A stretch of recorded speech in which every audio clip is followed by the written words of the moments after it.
சென்னை அண்ணா சாலையில் ஆபரேஷன் சிந்தூர் தாக்குதலில் இந்தியாவின் வெற்றியை கொண்டாடும் வகையில் தமிழக பாஜகவினர் தேசிய கொடியேந்தி பேரணியில் ஈடுபட்டுள்ளனர். கூடுதல் விவரங்களை செய்தியாளர் ஜெர்ரி வழங்க கேட்கலாம். ஜெர்ரி, வணக்கம். முழு விவரங்கள். வணக்கம்.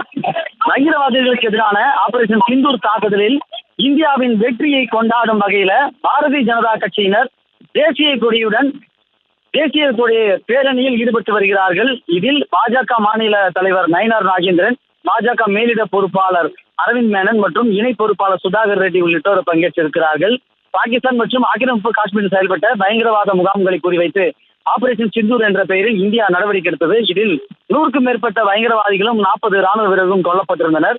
9 பயங்கரவாத முகாம்கள் மற்றும் பாகிஸ்தான் விமானப்படை தளங்களும் சேதமடைந்தன. பாகிஸ்தானின் டிஜிஎம்ஓ கெஞ்சியதை தொடர்ந்து போர் நிறுத்தம் அமலுக்கு வந்தது. இந்நிலையில பயங்கரவாதிகளுக்கு எதிரான போரில் இந்தியாவின் வெற்றியை கொண்டாடும் வகையில பாரதிய ஜனதா கட்சியினுடைய தேசிய கொடியுடன் தேசிய கொடி பேரணி தற்போது நடைபெற்று வருகிறது. இதில் தனியார் கல்லூரிகளை சார்ந்த NCC, ஸ்கவுட்ஸ், YRC மாணவர்கள் 100கணக்கானோர் இங்கே பங்கேற்று தேசிய கொடியை ஏந்தி கொண்டு இந்த பேரணியில பாரத் மாதா கி ஜெய் மற்றும் ஜெய்ஹிந்த் என்ற முழக்கங்களுடன் பேரணியில் ஈடுபட்டு வருகின்றனர். விவரங்களுக்கு நன்றி ஜெர்ரி.